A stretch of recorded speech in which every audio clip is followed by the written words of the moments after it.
Eu sentei no meu canto habitual no local de brunch, que minha família frequentava todo o fim de semana. O café na minha frente já tinha esfriado, mas continuei mexendo lentamente. Um velho hábito que me ajudava a manter a calma. Ninguém prestava atenção em mim, porque, como sempre, os holofotes pertenciam à minha irmã, Vanessa. Ela estava sentada com as pernas cruzadas, a luz do sol da manhã captando o brilho do anel de diamante em sua mão. Ela riu, sua voz alta o suficiente para ecoar no café. É meio hilário que alguém na casa dos 30 ainda não tenha um emprego de verdade. Eu ouvi cada palavra, cada pausa em sua frase. Ninguém mais riu, apenas Vanessa, a única que se divertia com a própria piada. Eu não olhei para ela. Apenas apertei os lábios e continuei mexendo meu café frio. Minha mãe murmurou desajeitadamente. Vanessa, não seja assim. Mas minha irmã apenas deu de ombros. Para ela, o silêncio era a prova do fracasso. Meu pai tentou desviar a conversa para outro assunto. Algo sobre os ovos estarem um pouco salgados demais. Mas o sorriso de Vanessa permaneceu, como um anzol esperando por uma reação. Eu não disse nada. Nunca fui de falar muito nas reuniões familiares e, de alguma forma, acho que isso os fez presumir que eu não tinha nada que valesse a pena dizer. Mas a verdade é que, desde que escolhi viver nos bastidores, o silêncio se tornou o espaço onde construí um mundo inteiro que nenhum deles poderia imaginar. Lembro-me exatamente de quando percebi pela primeira vez que algumas das melhores coisas não precisavam ser exibidas. Eu tinha 27 anos, sentado ao lado de Tiago, meu melhor amigo da faculdade, enquanto digitávamos as primeiras linhas de código para o que mais tarde se tornaria o núcleo de um sistema de dados inteligente. Um sistema de análise, usado por bancos, hospitais e até agências governamentais. Agora, aos 33 anos, sou cofundadora da Neo Dados, uma empresa de tecnologia avaliada em mais de 90 milhões de reais. Mas ninguém da minha família sabia disso. Nunca apareci no site oficial. Em entrevistas, Tiago era o rosto da empresa. Eu escolhi ficar atrás dos holofotes. Meu nome só aparecia em documentos internos, acordos com investidores e no pagamento de Vanessa. Engraçado, não é? A irmã que nunca hesitou em zombar da minha quietude agora está se candidatando à empresa que ajudei a construir. Completamente inconsciente disso. A pessoa que revisou sua inscrição é justamente a realizadora que ela zombou por anos.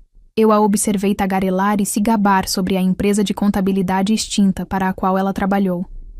Mas tudo bem, ela disse. Eu sou uma solucionadora de problemas. Estou mirando uma nova empresa chamada Neo Dados. Ouvi dizer que estão contratando. Meu coração disparou. Pela primeira vez durante a refeição, olhei para cima e rapidamente desviei o olhar. Cuidei para que ninguém notasse o brilho nos meus olhos. Ela continuou. Já me inscrevi. Se me chamarem, vou cuidar do orçamento deles melhor do que qualquer um lá. Se me ignorarem, a perda é deles. Mordi a língua para não rir. Aquela frase ousada e presunçosa era uma cópia carbono das falas que ela costumava jogar em mim, alegando que eu nunca chegaria a lugar nenhum escondida nas sombras. E talvez ela nunca perceba. Mas naquela mesma sombra, eu construí um império no qual ela está prestes a entrar sob a minha liderança. Ainda assim, escolhi permanecer em silêncio. Não por medo, mas porque eu sabia que a verdade falaria por si mesma. Eu me lembro vividamente do meu aniversário de 12 anos. Enquanto todos cantavam parabéns, Vanessa chegou, entrou na sala com um troféu dourado gigante e falou bem alto. Acabei de ganhar a competição estadual de dança. Minha mãe sorriu e envolveu os braços em volta de Vanessa. Eu fiquei perto do meu bolo, com as velas tremeluzindo na minha frente, mas ninguém perguntou o que eu desejava. Nem me preocupei em apagá-las. Vanessa sempre foi assim, brilhante, barulhenta, sempre dando às pessoas algo para aplaudir. Eu, silenciosamente, juntei meus presentes, fui para o meu quarto, abri o velho notebook que meu pai havia me dado no ano anterior e continuei construindo meu primeiro modelo de dados. Mesmo criança, eu amava o que os outros achavam chato. Gostava de desmontar brinquedos para ver como funcionavam. Adorava descobrir por que um videogame rodava tão bem. Amo a sensação de escrever um bloco de código e vê-lo funcionar perfeitamente. Minha mãe costumava dizer: Lorena pode ficar sentada por horas, e você não ouvirá um som, parece que nem está em casa.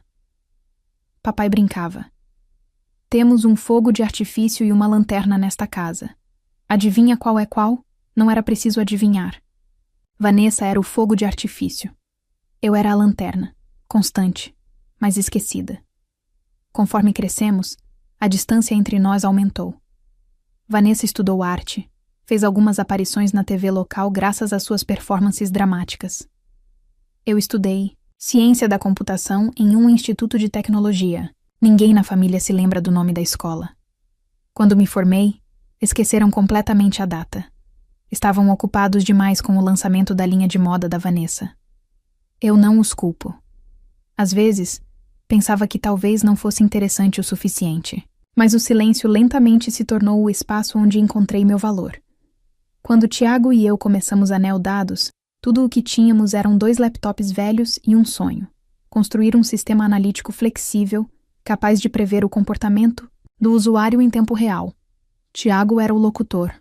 Ele fazia o pitch para investidores, dava entrevistas à imprensa, liderava reuniões. Eu ficava nos bastidores, escrevendo cada linha de código, corrigindo cada bug. 1 ano depois, um grande banco assinou um contrato de teste. 2 anos depois, nosso sistema foi integrado às plataformas de análise de risco e saúde financeira. No 3º ano, a Neo Dados foi avaliada em 83 milhões de reais. E eu detinha 49% das ações. Mas pode perguntar a qualquer um. Eles só conheceriam Tiago Rocha. Quanto a Lorena Martins, nunca aparecia em uma manchete. E era assim que eu queria. Eu não me importava com apertos de mão vazios, câmeras piscando ou sussurros pelas minhas costas. Queria trabalhar, construir, ajudar as pessoas a tomarem melhores decisões com o que eu criava. Quanto a Vanessa, depois que sua própria startup de moda faliu por má gestão financeira, ela voltou para a contabilidade em uma pequena empresa. Então vieram as demissões. Agora, ela está depositando suas esperanças em uma nova oportunidade, que ela não tem ideia de que fui eu quem criei. Eu não sei se ela algum dia me verá como uma igual. Para Vanessa, sempre serei a irmã mais nova com a cabeça nas nuvens e um monte de laptops velhos. Mas ela está prestes a entrar em um espaço onde cada parede, cada modelo de orçamento, cada ferramenta de análise foi desenhada por mim. E o que mais me pergunto é, quando ela vir meu nome, Lorena Martins, no canto inferior de seu contra-cheque ou no próximo rascunho de orçamento, ela vai reconhecer. Ou ainda acreditará que sou apenas uma figurante desbotada no mundo deslumbrante que ela persegue? Uma parte de mim espera que ela nunca descubra. Outra parte quer ver a expressão no seu rosto quando a verdade finalmente bater. Eu não preciso da admiração dela. Só quero que ela pare de me desprezar. Naquela noite, de volta ao meu apartamento tranquilo, no 18º andar, o céu de São Paulo estava envolto em uma névoa suave, como uma cortina de veludo depois de um show. Peguei meu laptop, conectei ao sistema interno da Neo Dados. Milhares de linhas de código e relatórios que eu conhecia de cor. A primeira notificação apareceu. Candidata recomendada pelo RH, Vanessa Martins. Eu me recostei na cadeira, olhos fixos no arquivo na tela. Eu esperava por esse momento. Mas ainda assim, meu coração parou por um instante.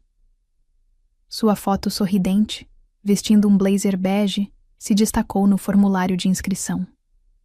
Dei uma olhada em suas habilidades, experiência e na nota do revisor interno. Comportamento confiante, comunicadora forte, bem adequada para a função de analista de orçamento. Recomendada para a próxima entrevista. Eu não digitei uma palavra. Apenas cliquei nos 3 pontos no canto. Uma janela apareceu. Código de encaminhamento profissional. Cliquei em aprovar. Ela conseguiu o emprego. Ninguém na empresa, exceto Tiago, sabia que eu era cofundadora. Desde o primeiro dia, concordamos em usar apenas o nome de Tiago em todas as mídias e documentos públicos.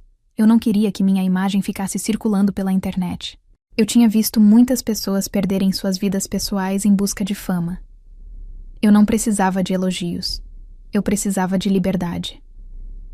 Então, dentro da Neo Dados, eu era simplesmente Lorena, a consultora técnica sênior que geralmente trabalhava remotamente. Eu só ia ao escritório uma vez por semana, depois das 18 horas. No resto do tempo, liderava projetos, aprovava gastos e mapeava estratégias, tudo nos bastidores. Tiago era quem estava à frente das câmeras, apertando mãos de investidores e falando em conferências de tecnologia. Ele sempre respeitou minha escolha, nunca revelando minha identidade aos funcionários ou à imprensa.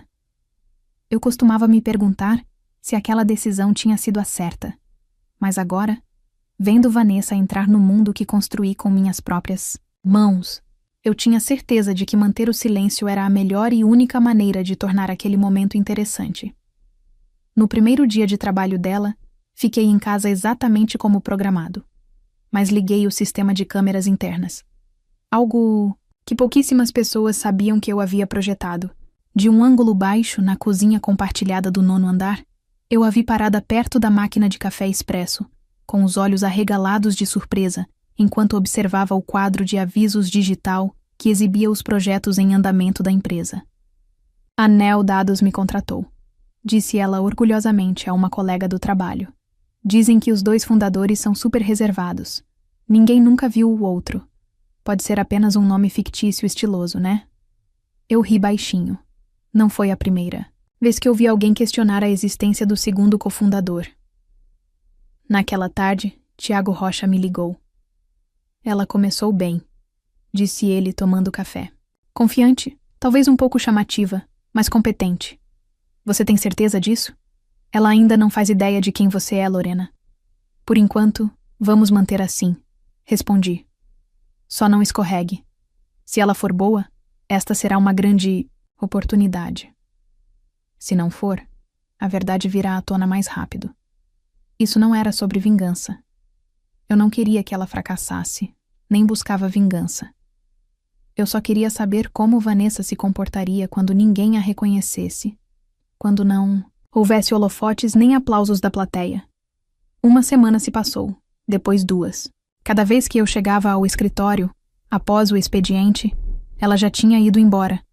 Mantive minha rotina, aprovando orçamentos à noite, revisando arquivos do RH no silêncio dos corredores vazios e elevadores parados, até que um dia eu estava na sala do servidor, no subsolo, verificando o sistema de segurança, quando ouvi saltos altos ecoando no corredor, e lá estava ela, congelada na porta. Lorena? Perguntou assustada e desconfiada. Assenti calmamente. O que você está fazendo aqui embaixo? Só a gerência sênior tem acesso a esta área. Sorri. Bem, acho que tenho acesso especial. Ela inclinou a cabeça, prestes a dizer algo, quando de repente Tiago saiu da sala ao lado, segurando uma pasta. Ei, Lorena, você poderia dar uma olhada no novo plano de implantação de IA? Precisa da sua aprovação até sexta-feira. Peguei o arquivo e olhei para Vanessa. Seus olhos congelaram. Não era necessário dizer nada. Eu sabia que naquele momento a semente da dúvida havia sido plantada. E agora eu podia ver. Ela finalmente me veria, ou ainda me enxergaria como a sombra inofensiva que sempre acreditou que eu fosse. Bom, naquela manhã, São Paulo estava com uma garoa leve. Eu tinha acabado de assinar o último relatório trimestral quando meu telefone tocou. Era Tiago. Lorena, algo curioso aconteceu. Acho que a Vanessa está começando a ficar curiosa, disse ele com uma pitada de diversão. Olhei para a minha tela. Um novo e-mail da contabilidade havia aparecido. Assinatura NS, encontrada no arquivo de orçamento interno. Por favor, confirme a autoridade de aprovação. Meu coração desacelerou. Era a hora. Quase 2 meses haviam se passado desde que Vanessa entrou oficialmente na Neo Dados como analista de orçamento. Nesse tempo, ela começou a ganhar destaque em alguns departamentos, graças à sua confiança e habilidades de persuasão. Eu a observava de longe, aprovando silenciosamente suas propostas e sem dizer uma palavra. Mas ela começou a notar detalhes. Durante uma aprovação de orçamento para o marketing, Vanessa tropeçou em um arquivo assinado com uma assinatura eletrônica claramente identificada como Lorena Martins, NS. Ao lado, estava o código de síntese, identificação do cofundador. Eu sabia que ela não deixaria isso passar. Na manhã seguinte, ouvi um trecho de conversa no café do andar de baixo. Um jovem colega sussurrou para Vanessa. Quem é essa pessoa NS, afinal? É como um fantasma no sistema. Nunca vi, mas assina tudo o que é importante. Vanessa sorriu. Provavelmente apenas uma figura jurídica. Não confio em nomes sem rostos. Atrás de uma divisória de madeira, apertei com força minha xícara de café. Não confio que ela tenha aprendido rápido o suficiente. 3 dias depois, ela foi diretamente à contabilidade e solicitou acesso ao registro completo do orçamento do trimestre mais recente. Com sua autorização, ela abriu arquivo após arquivo, até encontrar aquele em que meu nome aparecia repetidamente ao lado de documentos descrevendo o núcleo financeiro da Neodados. Não apenas assinaturas, mas datas, IDs de arquivos, avaliações, legais. Cada peça-chave carregava meu nome. A mesma irmã que acreditava que eu vivia da gentileza da família, agora estava diante da prova de que eu não era uma funcionária qualquer. Eu era quem havia aprovado seu contra-cheque. A pessoa por trás dos relatórios com os quais ela trabalhava todos os dias. Naquela tarde, recebi um alerta do sistema. Solicitação de acesso interno da conta Vanessa Martins. Registros de fundação da Neodados. Ela havia chegado ao arquivo mestre. Eu a imaginei sentada ali, uma luz azul suave iluminando seu rosto, enquanto via os documentos de fundação pela primeira vez. Lorena Martins e Tiago Rocha. 50% cada. Descrição da função. De propriedade. Arquiteta técnica-chefe. Senhora Martins. O coração dela deve ter apertado. Eu a conhecia. Quando ela se choca, não grita, nem faz cena. Ela fica em silêncio. Mas seus olhos brilham. E então, começa a tentar provar que aquilo não pode ser real. Naquela mesma tarde, fui ao escritório mais cedo do que o habitual. Eu queria ver sua reação com meus próprios olhos. E, de fato, quando entrei na despensa, vi Vanessa sozinha, agarrada à borda do balcão, olhando fixamente para uma página impressa. Aproximei-me com gentileza. Você está bem? Ela levantou, os olhos fixos nos meus, furiosa e confusa. Lorena, disse com a voz firme. Você é a cofundadora. Não respondi de imediato, apenas assenti. Há quanto tempo? Desde o começo, respondi calmamente. Tiago e eu começamos esta empresa em um pequeno quarto, quando você pensava que eu estava desempregada. Vanessa riu. Não ironicamente, mas amargamente. Meio descrente, meio com ironia voltada a si mesma. Então, esse tempo todo, você estava assinando meu salário. Eu trabalhei para você. Assenti novamente. Não por orgulho, Vanessa. Apenas fazendo meu trabalho. Você é competente. Por isso aprovei sua promoção. Se não fosse, eu teria feito o oposto. Ela ficou em silêncio, os olhos caindo no chão. Puxei uma folha do meu bolso.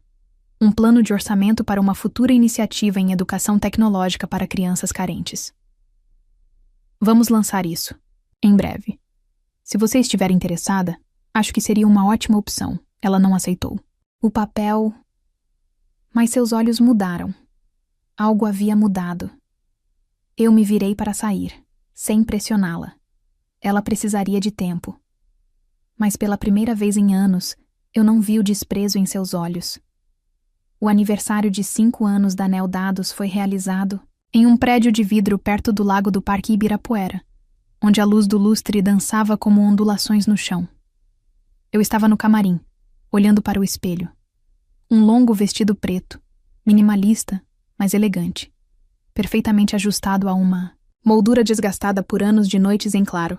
Meu cabelo estava preso, os lábios cuidadosamente fixados com um rosa suave. Eu não queria me destacar, mas não era mais sobre o que eu queria. Tiago bateu a porta, espiando. Pronta, Lorena? Engoli em seco. Não realmente, mas acho... que ninguém nunca está realmente pronto para sair da escuridão. Ele riu. Você não está saindo. Você está se aproximando. Entramos no palco pelas coxias enquanto as luzes diminuíam. O mestre de cerimônias tinha acabado de terminar. E agora, por favor, deem as boas-vindas aos 2 cofundadores da Neo Dados, Tiago Rocha e Lorena Martins. Aplausos irromperam, altos, claros e elétricos.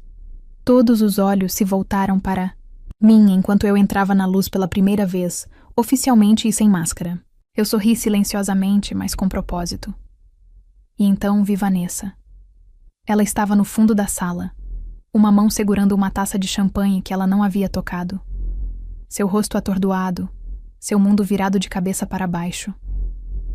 Eu conhecia esse sentimento. Eu vivi isso. No dia em que conseguimos nosso primeiro investimento de R$1 milhão, aquele momento em que algo que ninguém pensava ser real se torna inegável. Tiago falou primeiro. Ele compartilhou nossa jornada. Da garagem da mãe dele até a sede atual da Neo Dados. Falou sobre falhas de servidor às 2 da manhã. Prazos que nos deixaram desmaiados sobre os teclados. Quando ele passou o microfone para mim, a sala ficou em silêncio. Eu respirei fundo.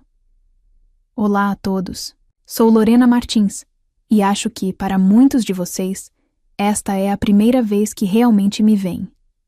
Uma onda suave de riso percorreu a multidão. Não era zombaria. Era uma surpresa calorosa. Eu continuei. Não sou boa em falar em público e nunca imaginei que estaria aqui. Mas, 5 anos atrás, Tiago e eu tínhamos 2 coisas. Uma ideia e a crença de que a tecnologia poderia ser construída com base na confiança. Olhei para o público. Vanessa ainda estava ali, sem mais segurar sua bebida. Seus olhos estavam fixos em mim, como se tentasse entender uma estranha, usando o rosto de alguém que ela conheceu. Eu sei que não sou o rosto público desta empresa, e isso foi inteiramente minha escolha. Mas hoje, eu senti que devia minha presença a vocês. Não por fama, mas por gratidão. Aplausos surgiram novamente. Assenti em agradecimento e dei um passo para trás, permitindo que o mestre de cerimônias encerrasse a celebração. Quando as luzes se acenderam para o jantar, fiz meu caminho em direção ao buffet, procurando um canto tranquilo. Mas a cada passo, alguém me parava para conversar. Nós pensamos que você era uma lenda, disse um engenheiro de software, rindo. Não pensei que você realmente existisse. Eu sorri e respondi com educação, mas minha mente continuava voltando para Vanessa. Olhei para o pilar onde ela estava, vazio. Ela tinha ido embora. E eu não sabia quando ela tinha saído ou quanto do meu discurso ela tinha ouvido. Mas senti algo, um espaço vazio se abrindo silenciosamente dentro de mim, onde deveria haver um olhar caloroso de alguém próximo. Naquela noite, de volta ao meu apartamento, tirei os sapatos e afundei no sofá. Meu telefone acendeu com dezenas de mensagens, de felicitações, de colegas, parceiros, até mesmo dos meus pais. Estamos muito orgulhosos de você, querida. Palavras não podem descrever. Mas, nada de Vanessa. Reproduzi a transmissão ao vivo do evento no site da empresa. Pulei para o meu discurso e então dei pausa. Não precisava assistir novamente. Eu só queria saber uma coisa naquele momento sob os holofotes. O que Vanessa? Viu uma estranha? Ou a irmã mais nova que ela acreditava que nunca seria nada? 2 dias depois da comemoração, cheguei mais cedo ao escritório. Não para uma reunião ou para assinar documentos, apenas para terminar algo pessoal. Abri a gaveta da sala de conferências do 10º andar e tirei uma pequena caixa de nogueira que guardava desde a faculdade. Dentro, coloquei um caderno de linho azul marinho, uma caneta de tinta preta e um cartão escrito à mão. Levei mais de 1 hora para escrever apenas algumas linhas. Não era sofisticado, não era poético, apenas honesto. Vanessa, obrigado. Por seus esforços na Neo Dados. Você é realmente capaz e acredito que irá longe. Tenho orgulho de trabalhar com você, mesmo que tenhamos começado em silêncio. Lorena, Dobrei o cartão, coloquei-o dentro do caderno e o entreguei ao assistente de entrega interno com uma instrução silenciosa. Por favor, entregue isso. A Vanessa Martins. Sem nome de remetente. Eu não esperava uma resposta. O presente não era um ramo de oliveira. Foi apenas uma porta aberta, silenciosa e sem pressão, para que ela pudesse passar, se quisesse. O resto da semana passou sem nenhuma mensagem, nenhum e-mail, nenhum agradecimento. Mas notei algumas coisas. Vanessa não ficava mais sentada, de braços cruzados durante as reuniões. Ela começou a tomar notas detalhadas, fez perguntas incisivas e deu contribuições focadas. Uma tarde, fiquei do lado de fora do corredor, ouvindo enquanto ela apresentava uma estratégia de orçamento revisada para um projeto de IA que havia ultrapassado os custos. Sua voz era calma e clara. Seus olhos não carregavam mais competitividade, mas algo mais raro. Foco. Eu não entrei. Apenas fiquei lá, com as mãos nos bolsos, e assenti silenciosamente. Na semana seguinte, o RH anunciou que Vanessa havia proposto uma nova iniciativa de patrocínio interno para funcionários juniores, especialmente estagiárias em funções de tecnologia. Ela recomendou alocar uma parte do orçamento de responsabilidade social para hospedar uma série de workshops gratuitos sobre carreiras, liderados por chefes de departamento. Li a proposta 3 vezes, lentamente. Nome da iniciativa: Toque na tela. Toque no futuro. E abaixo, em itálico, inspirado pela missão silenciosa de Lorena Martins. Coloquei o arquivo sobre a mesa, pressionando os lábios suavemente. Naquela tarde, parei na despensa como de costume. Vanessa estava lá, despejando água quente em uma xícara de chá. Quando ela se virou e me viu, nós duas congelamos por um segundo. Mas desta vez, seu olhar era mais suave. Nenhuma tensão, nenhuma atitude defensiva. Eu estava prestes a passar, quando ela falou de repente: "A caneta é linda." E o caderno, eu escrevi algumas páginas. Eu me virei para ela. "Estou feliz que você tenha gostado." Ela deu um pequeno aceno. "Eu não acho que realmente te entendi." Ou talvez eu nunca tenha tentado. Eu sorri, sem responder. "Há algo que eu quero dizer." Ela continuou em voz mais baixa. "Você não precisava me dar uma chance. Mas deu. E você nunca trouxe nada disso à tona. Você não me diminuiu." Para provar um ponto, ela respirou fundo. "Isso diz mais sobre você do que qualquer outra coisa jamais poderia." Pela primeira vez, não vi mais Vanessa como a adolescente se aquecendo sob os holofotes com um troféu na mão. Vi uma mulher aprendendo a deixar de lado o orgulho e realmente enxergar os outros. "Não sei se consigo fazer isso direito," ela disse lentamente. "Mas vou tentar." Assenti, sentindo um peso sair do meu peito. Não precisamos contabilizar o passado. Apenas começamos a partir de hoje. Ficamos lado a lado por mais um momento. Nenhuma explicação necessária, nenhum pedido de desculpas exigido, apenas uma compreensão silenciosa. Desta vez, as coisas seriam diferentes. E, de alguma forma, elas realmente foram. Vanessa parou de ser a pessoa mais barulhenta da sala. Aprendeu a ouvir, deu espaço para vozes mais jovens e não se esquivou de tarefas que antes considerava abaixo dela. E eu parei de me esconder atrás da minha tela. Comecei a falar em briefings técnicos, sem mais me esquivar da câmera. Fiquei diante de alunos visitantes e compartilhei minha jornada. Não para me gabar, mas para mostrar a eles que você não precisa ser o mais barulhento para fazer algo grande. Em uma tarde de fim de semana, ao sair do escritório, vi Vanessa, parada diante do mural de reconhecimento, a lista dos principais colaboradores do trimestre. O nome dela estava no topo. Ela olhou para mim e deu um pequeno aceno. Obrigada por não desistir de mim. Sorri. Estamos apenas começando, Vanessa. No domingo, toda a família se reuniu em nosso local habitual de brunch.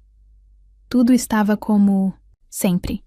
Cadeiras de madeira escura, a luz do sol filtrando através de cortinas listradas e o cheiro de waffles quentes enchendo a sala. Mas algo no ar parecia diferente. Sentei-me à longa mesa na varanda, acompanhado por meus pais, tio Pedro, tia Wanda e Vanessa. Ela chegou 5 minutos atrasada, mas em vez de usar sua roupa chamativa de sempre, ou saltos brilhantes, vestia uma blusa branca simples, jeans escuro, o cabelo preso para trás, sem maquiagem. Quando se aproximou de mim, seus olhos hesitaram, mas então ela deu um pequeno aceno. Eu retribuí. Nenhuma palavra era necessária, apenas um olhar. E isso foi o suficiente. Minha mãe contava uma história sobre seu novo canteiro de flores quando o tio Pedro de repente riu e se virou para mim. Então, Lorena, você ainda está fazendo aquela coisinha freelancer em casa ou só digitando? Códigos aleatórios o dia inteiro? Sorri, sem surpresa. Ele ainda achava que programação era apenas um videogame turbinado. Nem tive tempo de responder antes que uma voz soasse com clareza. Tio, disse Vanessa, colocando o café na mesa e olhando para a frente. A Lorena é a pessoa mais inteligente que já conheci. Sem ela, eu definitivamente não estaria onde estou hoje. Todos os olhos se voltaram para ela. Inclinei a cabeça levemente.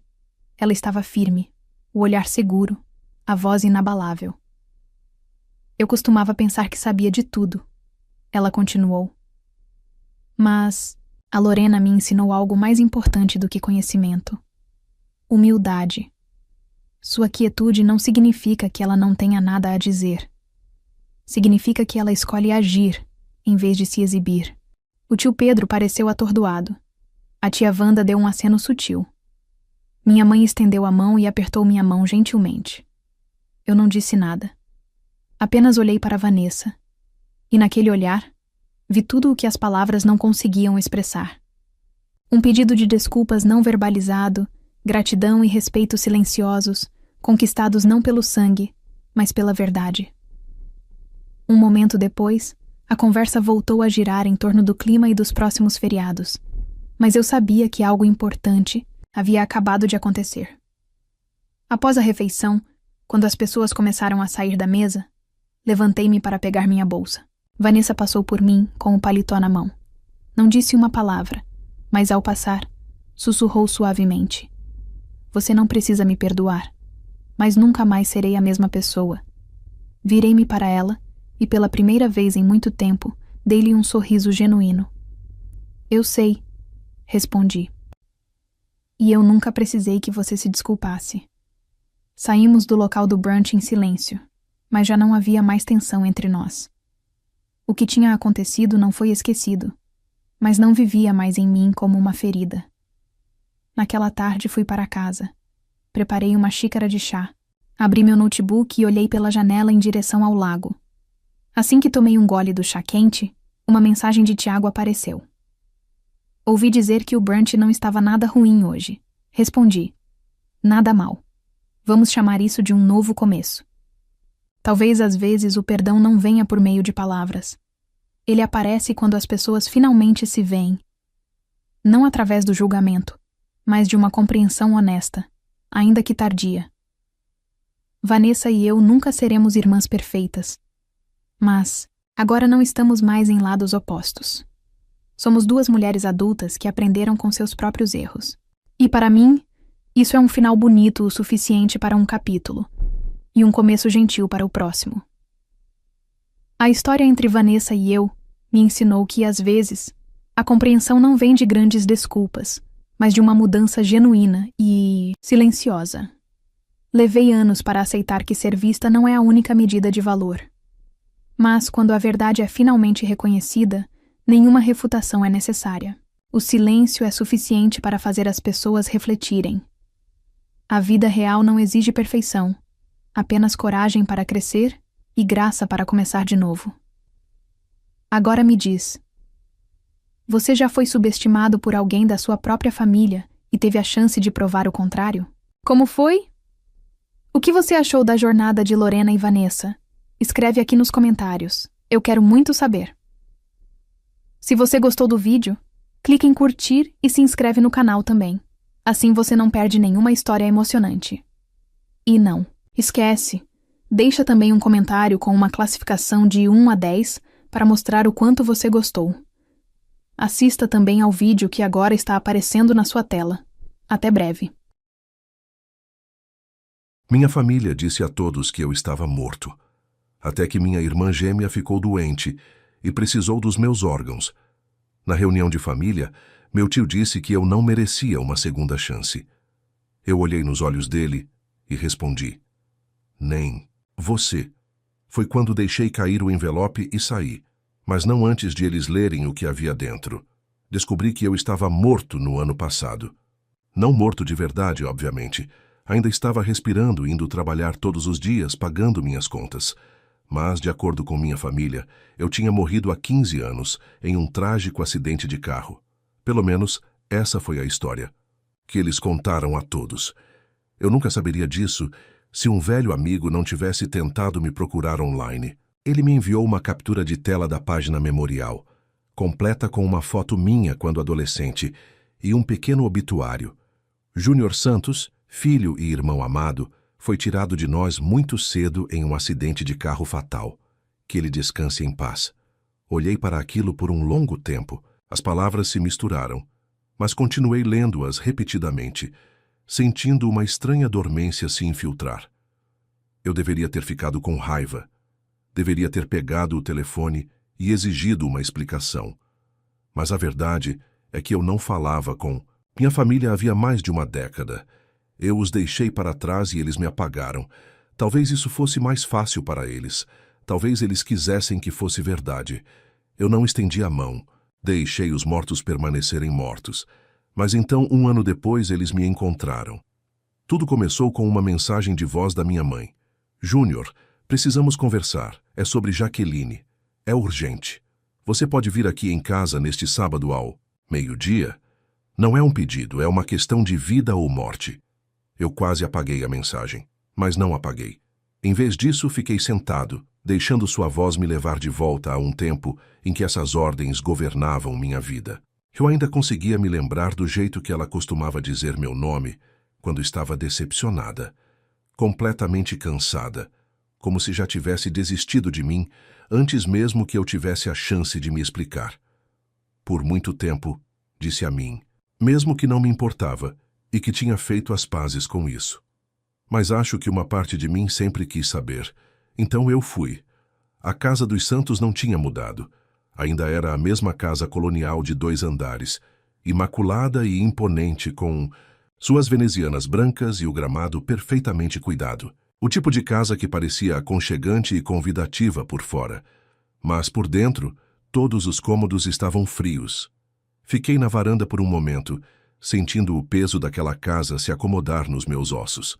Então, bati à porta.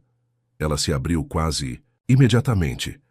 Minha mãe estava lá, vestida com um de seus cardigans pastel elegantes, o cabelo perfeitamente penteado, como se estivesse esperando visita. Por um segundo, ela apenas me olhou, sua expressão ilegível.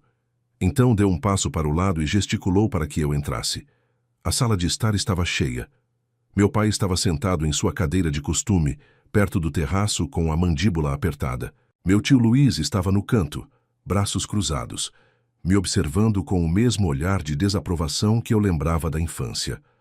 Algumas tias e primas que eu não via há anos estavam espalhadas pela sala, se mexendo desajeitadamente em seus assentos. Então lá estava Jaqueline. Ela parecia menor do que eu lembrava. Sua pele estava pálida, seu corpo muito magro. Havia um cansaço em seus olhos, que não estava lá antes. Mas, mesmo agora, ela se segurava como se estivesse acima de tudo isso. Acima de mim. Eu não me sentei. Ninguém me cumprimentou. Ninguém disse que era bom me ver depois de todos esses anos.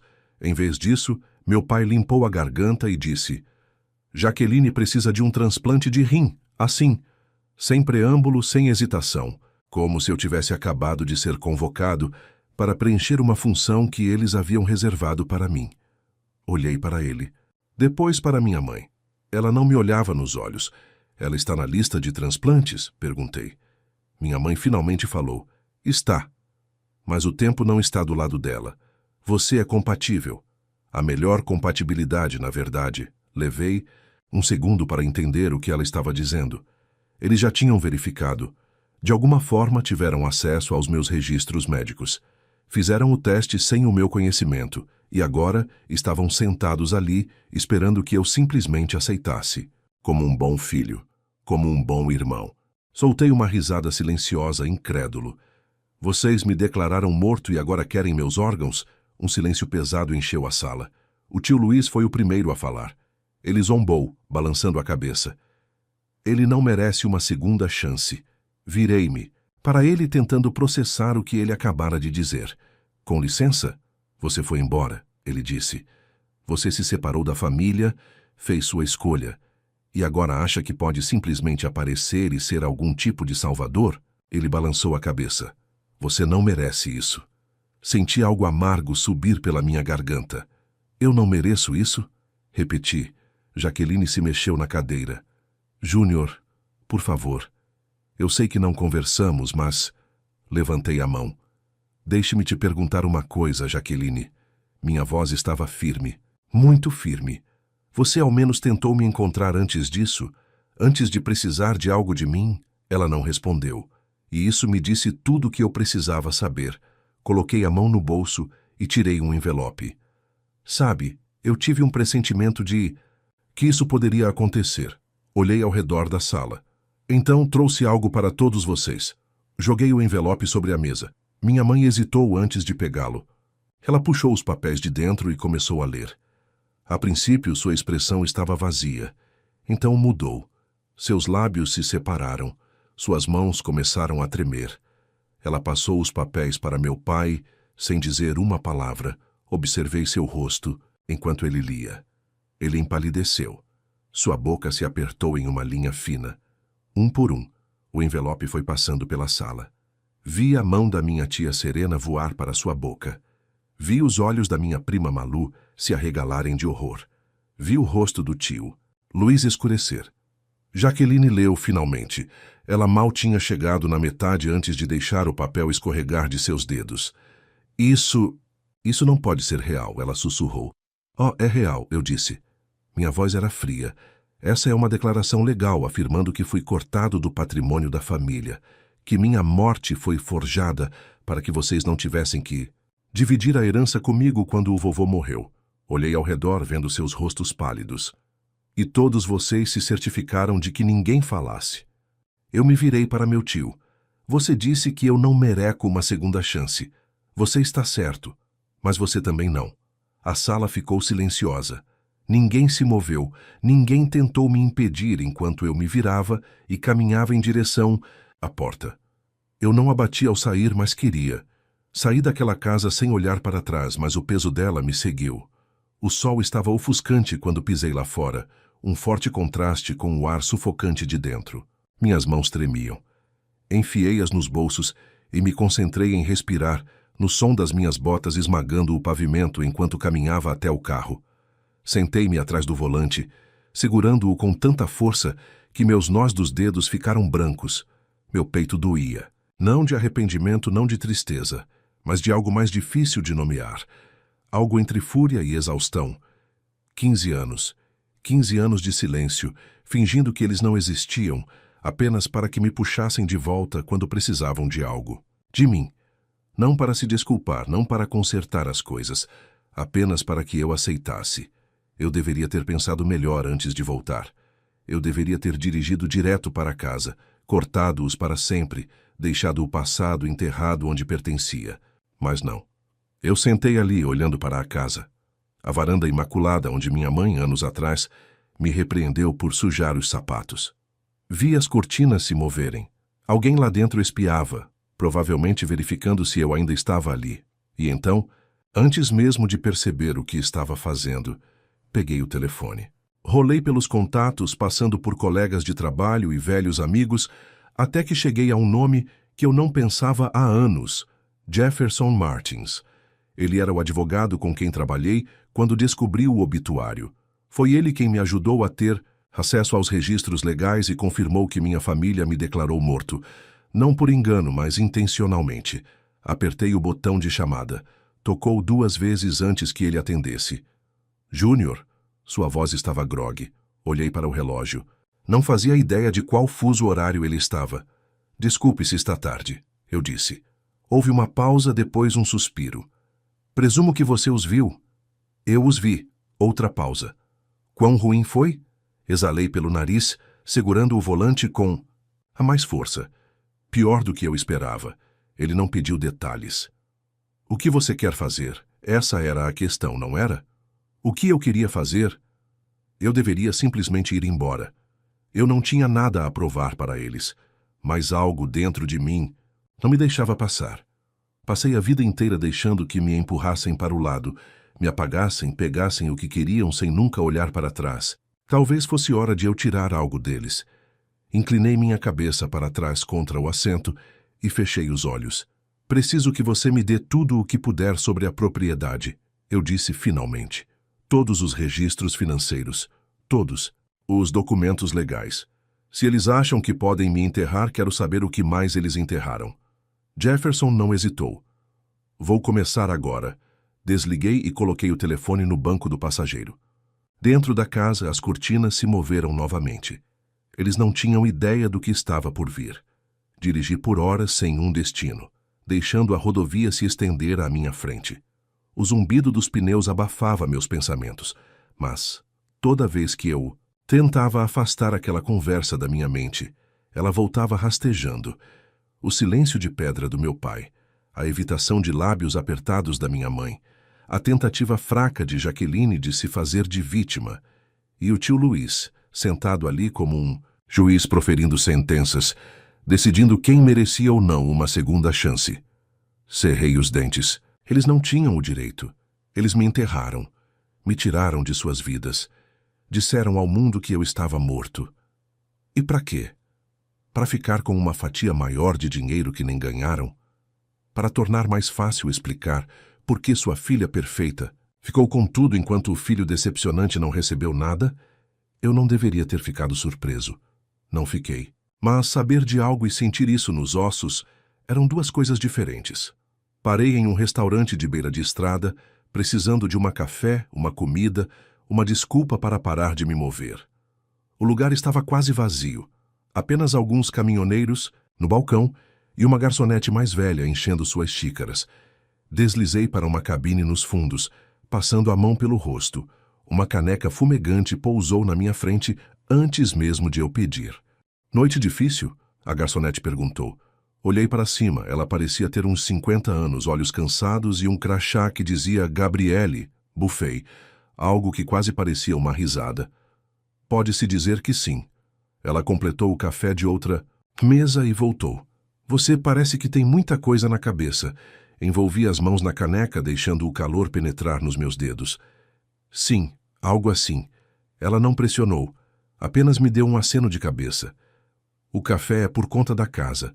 Seja lá o que for, espero que você descubra. Eu não sabia por que aquela pequena gentileza fez meu peito apertar. Mas apertou. Comi sem sentir o gosto da comida, olhando pela janela para as luzes de neon refletindo no asfalto molhado.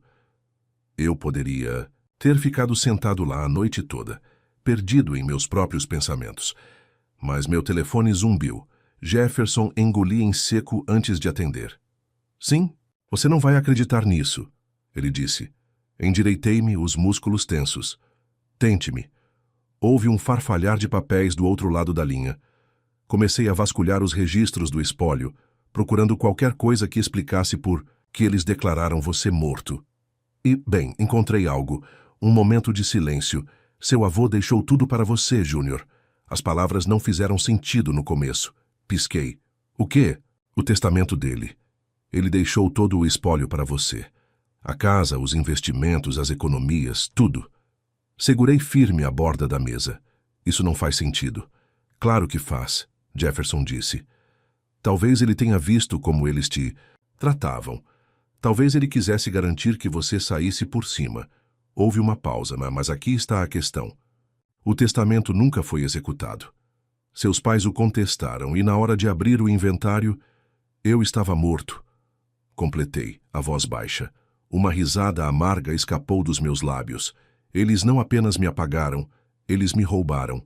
Júnior, Jefferson disse cuidadosamente: Eu não sei o que você quer fazer com isso, mas você tem um caso, um real. Se quiser, pode lutar por isso. Eu exalei lentamente. O peso disso se acomodou profundamente em minhas entranhas. Eu poderia lutar. Eu poderia fazê-los responder pelo que fizeram. Pela primeira vez em anos, eu tinha influência e não tinha certeza se queria me afastar dela. Sentei naquela cabine muito depois que meu prato esfriou, olhando para a superfície granulada da mesa, enquanto as palavras de Jefferson ecoavam em minha cabeça. Eles roubaram de você. Eu sabia que não deveria ter me surpreendido. Afinal, eles mentiram para o mundo inteiro sobre minha existência. Reescreveram a história como se eu nunca tivesse importado. Mas, de alguma forma, isso era pior. Foi calculado. Deliberado. Agarrei minha caneca de café, meus dedos flexionando ao redor da cerâmica. Meu avô, Gabriel Santos, tinha sido uma das poucas pessoas naquela família que realmente se importava comigo. Ele era quieto e reservado, mas eu ainda conseguia lembrar do jeito que ele costumava me dar dinheiro extra quando meu pai não estava olhando, de como me levava para pescar quando eu era criança, ensinando-me a dar nós e lançar a linha na água enquanto Jaqueline ficava em casa, entediada demais para se incomodar. Não deixe que eles te diminuam, ele me disse uma vez, sua voz baixa para que meu pai não ouvisse. Você merece ocupar espaço neste mundo, Júnior. Não deixe que eles roubem isso de você. E ainda assim eles tinham roubado tudo o que ele me deixou. Uma queimadura lenta acendeu em meu peito, o tipo que começa fundo e ferve, espalhando-se como um incêndio. Eu precisava de provas. Joguei algumas notas na mesa e deslizei para fora da cabine.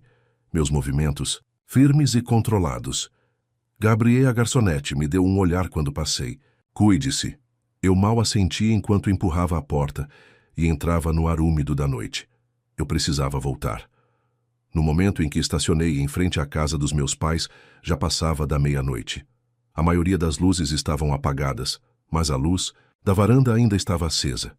Eles estavam me esperando sair do carro. O ar estava pesado com o cheiro de grama molhada e sal do porto próximo. Enquanto subia os degraus, meu pai abriu a porta. Ele não parecia surpreso em me ver. Júnior. Sua voz estava firme, calma, como se ele ainda estivesse no controle. Entrei. Passei por ele sem dizer uma palavra. A casa estava mais silenciosa agora, mais vazia. Minha mãe estava sentada rigidamente no sofá, mãos cruzadas no colo.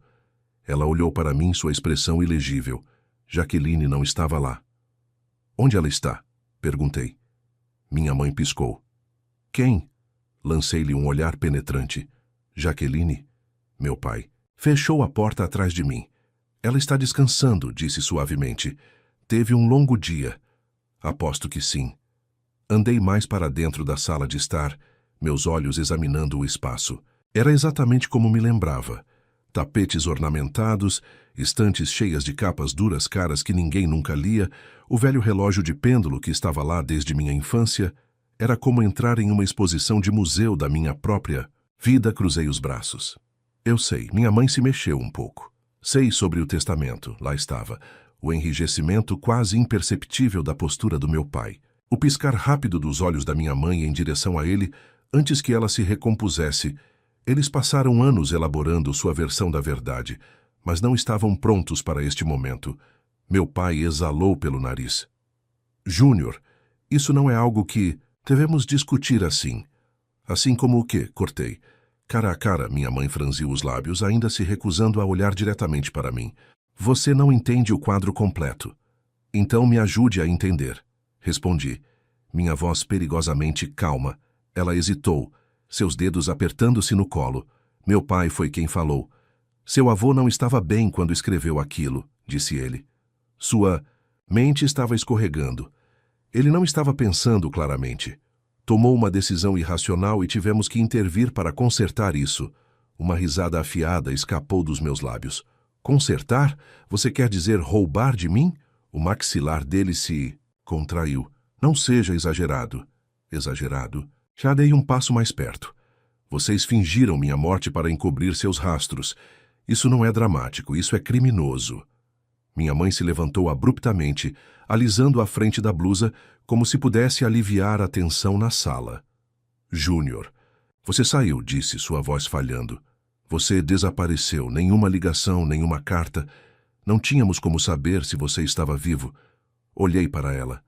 Vocês nunca me procuraram. Silêncio. Ela engoliu em seco. Balancei a cabeça. Não. Não minta para mim de novo. Meu pai suspirou pesadamente, esfregando a têmpora. Júnior, o que você quer? Olhei entre eles. As pessoas que passaram anos fingindo que eu não existia. As pessoas que reescreveram a história para servir a si mesmas. Eu queria muitas coisas. Queria meu avô de volta. Queria nunca ter posto os pés nesta casa novamente. Queria ver a expressão em seus rostos quando tudo o que roubaram viesse abaixo. Mas, acima de tudo, queria que soubessem que haviam perdido. Sorri. Eu quero o que é meu. O rosto do meu pai endureceu. Você não merece isso. Lá estava a verdade. Exposta. Inclinei minha cabeça. E vocês merecem? Nenhum dos dois respondeu. Dei um passo para trás, ajustando minha jaqueta. Jefferson entrará em contato. Os lábios da minha mãe se separaram ligeiramente. Você não faria... Eu faria, interrompi. E eu farei. Virei-me e caminhei em direção à porta. Meu pai não tentou me impedir. Minha mãe não implorou. Eles já tinham me enterrado uma vez. Apenas não esperavam que eu rastejasse para fora do túmulo. E eu não olhei para trás enquanto saía. O ar da noite estava denso, com a umidade grudando na minha pele, enquanto eu caminhava em direção ao meu carro. Minhas mãos estavam firmes agora. Não tremiam mais, não hesitavam mais. Eles tinham roubado de mim. Eles tinham reescrito a história para me apagar. E agora eu ia queimar sua realidade cuidadosamente elaborada até o chão. Jefferson trabalhou rápido. Em uma semana, ele compilou todos os documentos legais vinculados ao espólio do meu avô. O testamento original, as emendas fraudulentas, os registros da minha suposta morte. O dinheiro deixava rastros, e tudo era pior do que eu esperava. Meus pais não só falsificaram documentos legais para me excluir, mas também drenaram o patrimônio ao longo dos anos. A riqueza do meu avô, a casa, os investimentos, tudo foi canalizado para suas contas e gasto em carros de luxo, clubes de campo, férias na Europa. Eles viveram luxuosamente com dinheiro roubado, enquanto fingiam que eu não existia. Mas a evidência mais contundente era uma declaração assinada por uma testemunha. Roberto Maravilha, um dos ex-associados jurídicos do meu pai. Ele estava lá quando os documentos fraudulentos foram criados. Ele ajudou a empurrá-los pelos tribunais. E agora, depois de uma amarga briga com meu pai sobre dinheiro, estava mais do que feliz em testemunhar contra eles.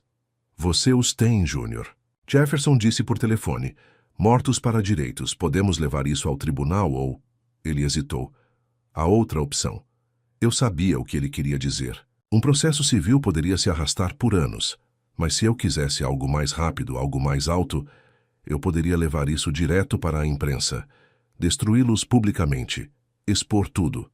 E foi exatamente isso que eu fiz. Enviei tudo para o jornal da Folha, o maior jornal da cidade. O artigo chegou à primeira página em poucos dias. Advogado local e esposa, acusados de forjar a morte do filho para roubar propriedade da família. Foi brutal. O jornal publicou todos os detalhes. Como meu pai usou sua influência legal para empurrar documentos fraudulentos pelos tribunais, como minha mãe foi cúmplice, como eles usaram a herança do filho morto para financiar seu estilo de vida de alta sociedade. A mídia devorou, repórteres invadiram, vizinhos sussurraram. As mesmas pessoas que antes admiravam meus pais, agora os olhavam como criminosos. Mas a pior parte para eles... A Associação dos Advogados iniciou uma investigação. A licença do meu pai para advogar, seu orgulho, seu status, toda a sua identidade, estavam de repente em risco. E ele sabia quem era o responsável. O telefone tocou uma semana depois. Era meu pai. Deixei ir para o correio de voz. Então minha mãe tentou. Depois, Jaqueline. Eu ignorei todos eles. Finalmente, um e-mail chegou. Uma única linha vinda do meu pai. Me encontre. Eu quase o apaguei. Quase. Mas uma pequena parte obscura de mim queria ver. Queria assisti-los desmoronar. Eu o encontrei em um café tranquilo e decadente nos arredores da cidade. Ele já estava lá quando cheguei, sentado em uma mesa nos fundos, seu terno amassado, sua gravata afrouxada. Ele parecia velho. Nunca o tinha visto assim antes. Deslizei para o assento em frente a ele. Ele não disse olá, não perguntou como eu estava. Em vez disso, exalou e disse: "Quanto você quer?" Eu me inclinei para trás, inclinando minha cabeça. "Com licença?" Ele olhou para mim como se eu fosse estúpido. "Quanto você quer para fazer isso ir embora?" Eu ri. Uma risada real, encorpada. Ele achava que isso era negociável. Cruzei as mãos sobre a mesa. "Você ainda não entendeu, não é?" Sua mandíbula se apertou. "Isso é negócio, Júnior, não, pessoal. Isso quebrou algo dentro de mim." Inclinei-me para a frente, abaixei minha voz. "Você me matou, pai." Deixei as palavras se assentarem. "Você me enterrou. Você roubou de mim. Você fez com que o mundo esquecesse que eu existia." Seu rosto permaneceu sem emoção. Eu sorri friamente.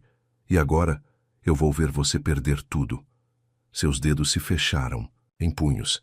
Ele exalou pelo nariz, olhando para a mesa. "Isso vai nos arruinar." Um longo silêncio. Nós fizemos o que tínhamos que fazer. Balancei a cabeça, rindo baixinho. "Não, pai, você fez o que era mais fácil para você." Ele não discutiu, porque nós dois sabíamos que era verdade. Levantei-me, jogando algumas notas na mesa para o meu café. "Te vejo no tribunal." Virei-me para sair, mas antes de ir, olhei para ele uma última vez. Pela primeira vez em toda a minha vida, ele parecia pequeno, e eu o deixei lá, se afogando nos destroços de tudo o que construiu. As consequências foram gloriosas. Meu pai perdeu sua licença de advogado. Minha mãe foi afastada de seus círculos sociais. As mesmas mulheres que costumavam beber vinho com ela em eventos de caridade agora fingiam não saber seu nome. A propriedade foi legalmente restaurada para mim. A casa, os bens restantes, eram meus e Jaqueline tentou entrar em contato. Me implorou para reconsiderar. Disse que poderíamos consertar as coisas. Respondi a ela com as mesmas palavras que ela usou comigo, quando perguntei se ela alguma vez tentou me encontrar. Eu não disse nada, porque ela não valia uma resposta. A última vez que os vi foi na audiência final do tribunal. Meu pai se recusou a olhar para mim. Minha mãe enxugava lágrimas silenciosas. Jaqueline apenas olhava, os olhos fundos, enquanto o juiz finalizava a decisão. E eu saí daquele tribunal com meu nome restaurado, minha vida de volta em minhas mãos e um futuro que finalmente era meu. Eles me apagaram, mas eu me escrevi de volta. E, desta vez, foram eles que ficaram para trás. Agora me diz, se você descobrisse que sua família te declarou morto para roubar sua herança, como reagiria ao ser chamado de volta especificamente para doar um rim? Depois de expor toda a verdade e recuperar sua herança, você perdoaria sua família? Escreve aqui nos comentários, de 0 a 10, qual a sua nota para essa história. Quero muito saber. Se você gostou do vídeo, já clica em gostei e não se esquece de se inscrever no canal. Assim você não perde nenhuma história emocionante que postamos diariamente aqui no canal. Um beijo e até breve.